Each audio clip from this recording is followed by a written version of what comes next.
All right, we've been busy as all hell trying to get people their preps out here over this wild World War III weekend. I've had a chance to analyze the data of today. Here is the output. Israeli Prime Minister Benjamin Netanyahu and his wife Sarah happen to be holed up currently in a luxury mansion with a deep underground nuclear bunker.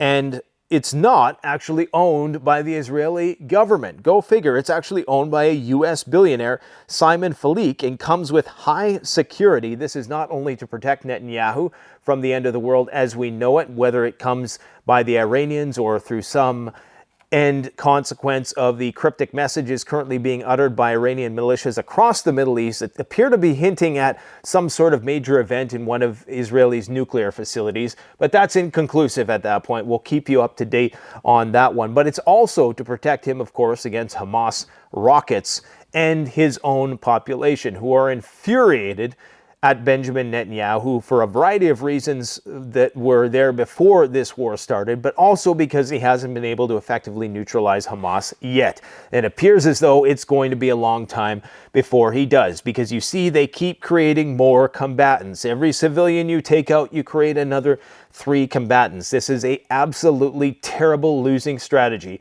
that is, in the span of 3 weeks, lost them nearly the support of the entire planet. Originally, almost 90% of people agreed that this was an absolutely heinous atrocity committed by Hamas, one of the worst things ever perpetuated against the Israeli state. Now you have 90% of the people in the world, the biggest protests I've ever seen in my life, from London to New York to Istanbul, where 1.5 million people today gathered to listen to President Erdogan slander the Israeli government. And in some people's minds, rightly so, for some of the atrocities they themselves are committing.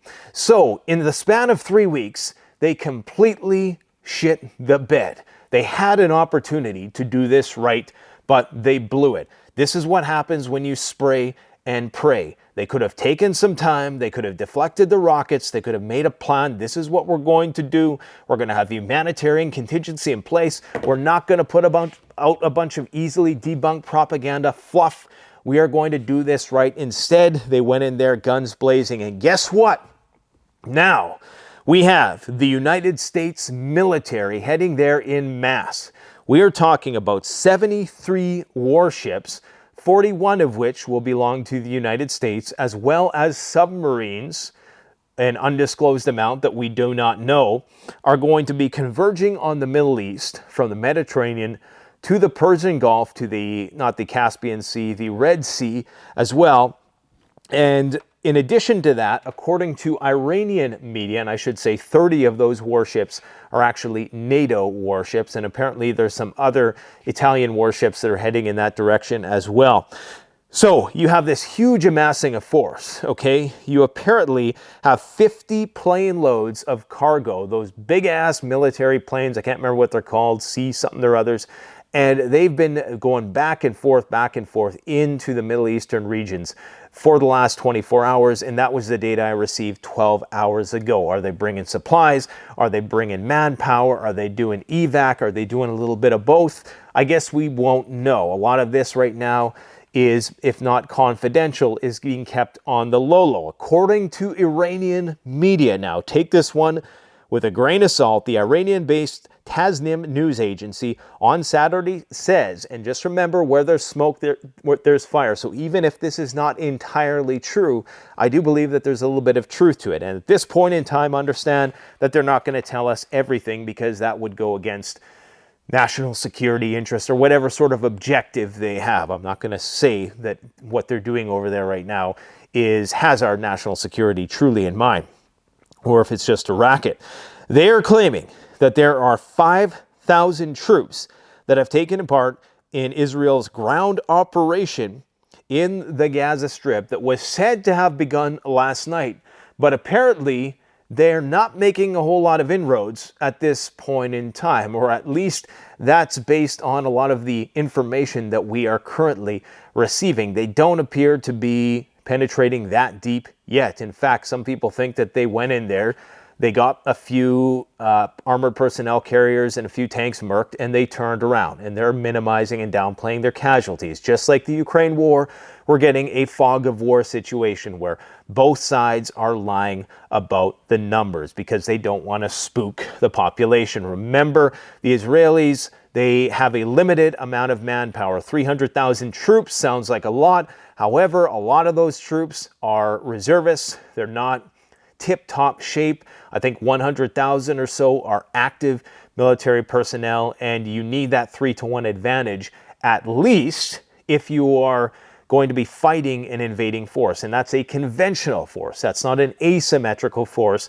that hides in tunnels. What we have here is a situation just like we seen in Mariupol, where those guys were holed up in the Azovstal plant, or even in Bakhmut, where they had this same type of underground tunnel situation. And look how long that dragged on for. Bakhmut was 80,000 strong population. We're talking about 2.2 million people. And because they're only targeting like one terrorist for every 90 civilians, I'm just guessing here, it's all of those dead civilians are just creating more combatants. So the more combatants, the more civilians they take out, the more combatants they make. So the more recruits Hamas has. They have an endless pipeline, and all of their population is young and very easy to indoctrinate.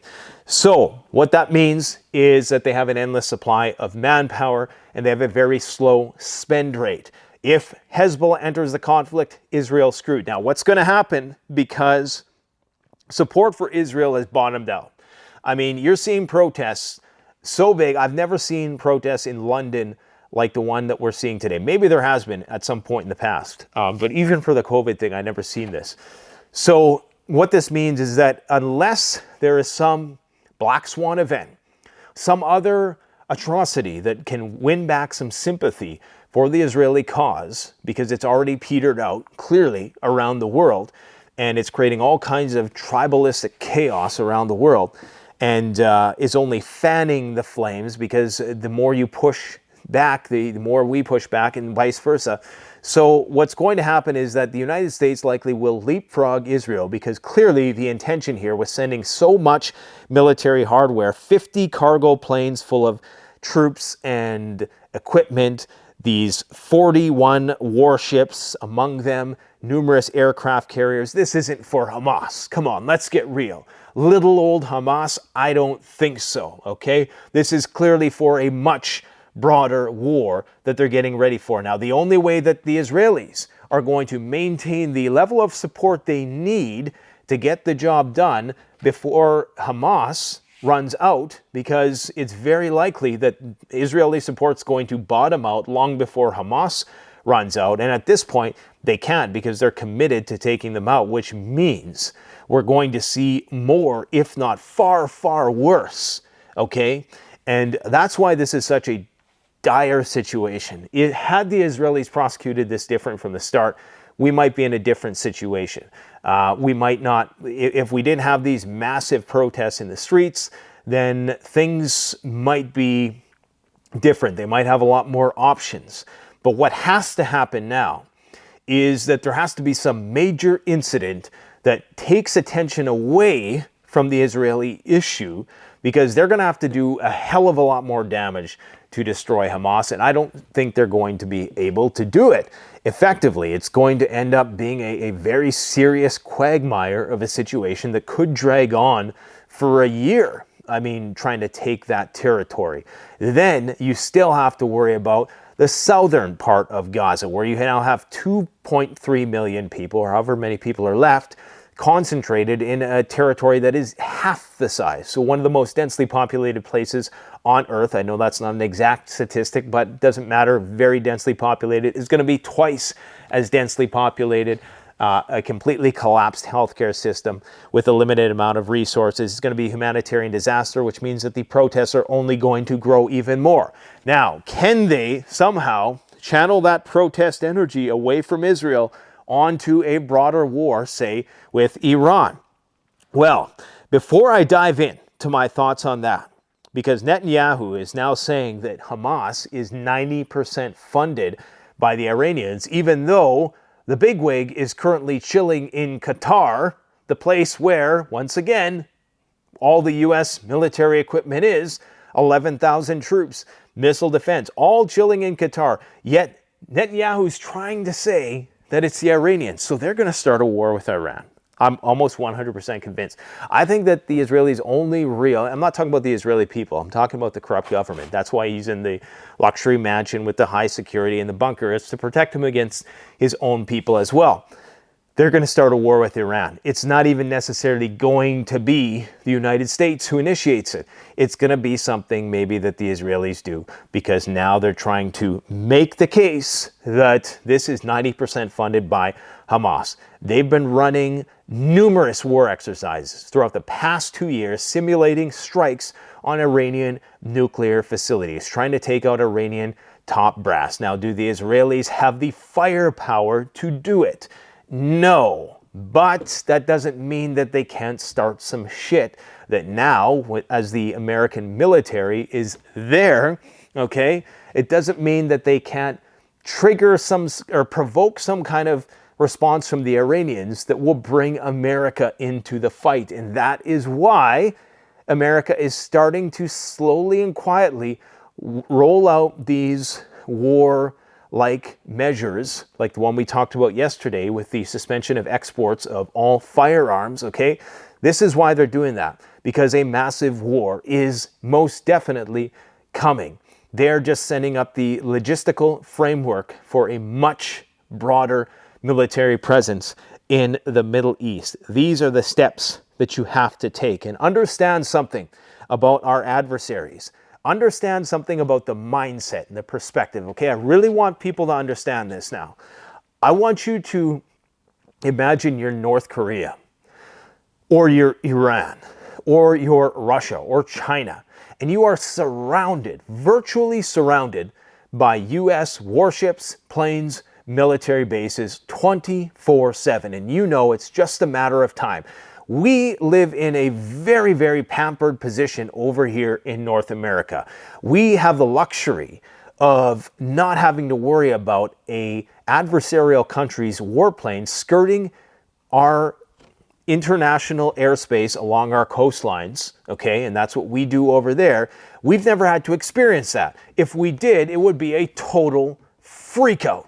It would be pandemonium. It would be the Cuban Missile Crisis. I mean, look at that. The Cuban Missile Crisis. Missiles not even necessarily in, in our space, well outside, just in another country, which was adversarial, fine, but it almost brought us to the brink of nuclear war. Now, imagine you're them, the amount of restraint. Every single day, these people are preparing for Armageddon, okay? They're digging bunkers while we engage in all decadent manner of distractions, and we frivolously spend money we don't have to get more and more in debt and more unhappy. They are preparing for war every single day. And I know I'm sounding dramatic, but this is the truth. The Russians building bunkers. The North Koreans have been building vast underground networks. The Chinese have underground cities at the ready. Okay, they have fallout shelters for their populations. Even the Israelis at least have safe rooms for each one of their inhabitants. Maybe not nuclear proof like Netanyahu's going to be privy to, but the Iranians, they've been preparing for this very thing because they knew this was inevitable. They knew that being surrounded by American military bases, and I'm not talking about the failed tweet that Elon sent out that people debunked, because yes, we no longer have bases in Afghanistan and on the eastern parts of Iran, but there still are numerous military assets way closer to them, okay, than they are even close, not even close to us at all whatsoever. We have huge oceans separating us from the rest of the world. So we simply don't have the mindset capable of understanding these countries' existential predicament. This is what they've been preparing for. And we cannot muster the manpower in order to fight these countries and actually win even a full-blown nuclear war, because we're not going to have the occupying force capable thereafter of going in and locking it down. And then we'll just run the risk of losing 6 months or 1 year into the post-nuclear winter world. So the truth is here is that these countries are ready for war in ways that we simply are not. They have made, they're probably, because they're so close to the suffering and the chaos, even in Eastern Europe, you know, they're accustomed to that level of suffering. Here, it is foreign to us. Here, where we put life on a very high pedestal when it's our own, of course we dehumanize it when it's not, we're going to be losing our frickin' minds if an actual war starts. All it's going to take is a few coffins, much less the thousands of mass burial graves that they're digging over there in Gaza right now. They're accustomed to it. I heard a good quote by one of the Palestinians. They say, we don't get PTSD because we don't have time to take a break to think about how sad we are and depressed we are. We're just trying to survive. You know, over here, it's a luxury. PTSD is a luxury. In a survival war zone, it is not. So these countries are 24/7 prepping for the end of the world as we know it. And this is why we probably will lose, because we're just too damn soft. Now, according to Douglas Macgregor, we are setting the stage for war. He was the former Trump military advisor, I do believe. Colonel Douglas Macgregor made himself somewhat famous for his opinions, which are somewhat contrarian on the Ukrainian-Russian war issue. Not everything I agree with 100%, but he has definitely some interesting things to say, and very knowledgeable man.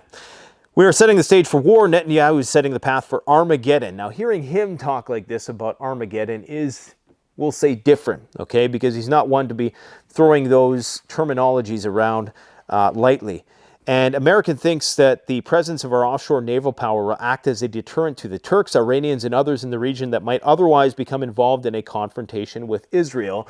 But he doesn't think we have that capability to do so, and I would have to agree. His famous saying, I don't know if it's his own saying, but he says it a lot, that a ship cannot fight a fort. A ship is a fool to fight a fort, because ultimately the ship will run out of supplies and resupply. And the logistical component of all of this, if we think it's bad in Ukraine, and look at Russia struggling logistically, and their country is right next to the inferior country that they are invading, and I mean inferior in terms of numerically speaking, in terms of the military capabilities, then how do we think that we can really wage a war against these massive superpowers? It's just not going to happen. It's going to go nuclear, and that is part of the problem. According to, and it's something to keep in mind with respect to what's going on with Erdogan and Turkey, before I forget, President Erdogan came out today and spoke in front of 1.5 million people in Istanbul, condemning the Israeli regime. Now, I think that this is mostly political. I think that there's very little chance that Turkey is going to directly go to conflict with the Israelis unless he finds it politically useful. Okay, it was a close race for Erdogan in Turkey, I do believe. I could be mistaken about that, but I think there was a close political race there. They've been through a lot of crazy shit, and he's going to say and do whatever he needs, and he knows that 99% Muslim population, very sympathetic to the Palestinian cause, wants them to do something, may compel them to act in some way against Israel. So Israel has withdrawn all of their diplomats today. This is a major development. This is fast, okay? This is all falling apart very, very fast.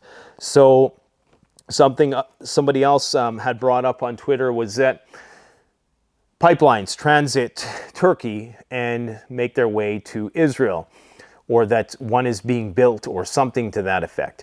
All I'll say to that is that you still have pipelines sending Russian natural gas through Ukraine. There are still contracts, believe it or not. There is still Russian natural gas transiting through Ukraine into Europe during what is probably one of the greatest wars in our generation. So what does that tell you about the power of money in all this? That tells you that you can have a hot war between two countries, or even a special military operation, and you could still do some trade okay? And that's probably what's going to continue to happen. The Turkish pipeline is not going to be compromised. They're not going to shut off Israel. I mean, it would have to get pretty far. You have a situation where Ukraine allows the transit of natural gas because they know the hand that feeds them is Europe and the United States. And if they were to completely cut off all of that Russian natural gas, the price of everything would skyrocket, and they wouldn't be able to get the support that they need to fight the war. So it's a very tangled web that we weave. According to Iran's army chief commander, the message of the recent military exercise that they conducted yesterday, all kinds of videos of it online, 200 helicopters. Some people are saying that their missile silo doors were open or something to that effect, although there's no proof of that. It's just speculation at this point. Of course, that would be a posturing of the highest order to act as a deterrence, a threat. However, it would also create some vulnerability for the Iranians. So it's kind of a do or die situation where once you reveal your hand like that, then you have no choice. There's no going back, right? Assuming that that is the biggest hand that they have to reveal. But according to that, the message at the recent military exercise, let the enemies know of Iran that Iran's armed forces have full defensive and combat readiness to deal with any threat. And based on what I've been researching with respect to the Iranian military, it's not something to be taken lightly, okay? Now, Elon Musk has restored Starlink to numerous NGOs and various relief organizations trying to help out in the Gaza Strip. I think the UN and the Red Cross, things of that nature. Now, Israel communications minister says the country will use the available means to prevent Elon Musk from providing internet access to relief groups in Gaza. So again, it's like they're trying to get the world against them in every possible way. While they might have some sort of point because, maybe Hamas is leveraging this technology somehow, I'm quite certain that you only get Starlink access if it's authorized. When I have a Starlink and you need to, it's not, they broadcast Starlink and everybody can access it. There's a process. You need the router that they sell. You need the whole 9 yards. So I don't think it's just as simple as, turning it on and everybody has internet right away. But they're certainly making it easy for people to despise the approach that they're taking. The thing to keep in mind with Elon, everybody's saying, oh, yay, Elon once again. But just remember, Elon's got a tough job. And just remember that in early September, before all this happened, he had a live stream talk with Benjamin Netanyahu. And this is after AIPAC was trying to get all his advertising pulled. AIPAC, the Israeli lobby, effectively, in the United States. Or was it the ADL, the Anti-Defamation League? They were trying to get all his funding and all his advertising pulled from the platform. And then eventually he kind of acquiesced in whatever way they were looking for, and basically outspokenly stated that, the platform doesn't promote any content that would be construed as hateful by the ADL. And, they made amends, and they put it under the guise of this talk about artificial intelligence, when the meat and potatoes of the actual talk was about, how do we combat hate on Twitter and all that stuff. But just remember, that happened 3 weeks before this event, almost like setting it up, just letting Elon know that, you better do what we tell you to do. You know what I'm saying, right? So that's the vibe I get from that. I think Elon's a smart guy, but he's scared, and he's trying to do what he can. He's playing the crowd. He's trying to read the crowd. He doesn't want to lose his Tony Stark-like appeal. So if he realizes that 90% of the world is shifting towards a perspective which is antithetical to the Israelis, then he's got to throw him a bone every once or while, or else he starts to look like the villain that he ultimately might be. Because as the saying goes, either die the hero or you become the villain. Now, the United States is increasing nuclear spending. This one is not going to get a lot of media play because everybody is fixated on will Ukraine and Israel get the aid that they're looking for. But $20 more billion for the continued modernization of the nation's nuclear weapons stockpile and infrastructure. Probably too little, too late in terms of some strategic military analysts' point of view. $1.946 billion for naval reactors to support the operational nuclear fleet, and $2.3 billion to reduce the threat of hostile nations or terrorist groups acquiring nuclear devices, radio dispersal devices, weapons, usable material, nuclear expertise. They also want to reduce their reliance on Russian nuclear fuel. Remember, for the last couple years, the United States have been buying as much of this nuclear fuel that's specific for their reactors that only the Russians make, or that the Russians make the most of. They've been buying copious amounts of it, and in anticipation of the fact that they might someday be cut off, and they're going to need to continue to run the nuclear reactors. They're also going to be building a new type of tactical nuclear bomb, a new variant of the B-61-13 nuclear bomb, and it's going to have an explosive yield similar to that of the B-61-7 variant with a maximum yield of 360 kilotons. So they're focusing heavily on the tactical nuclear component to put on their F-35s. I guess they believe that it's a more strategic way to go, putting them on the F-35s than slapping them on, than overhauling the intercontinental ballistic missile system.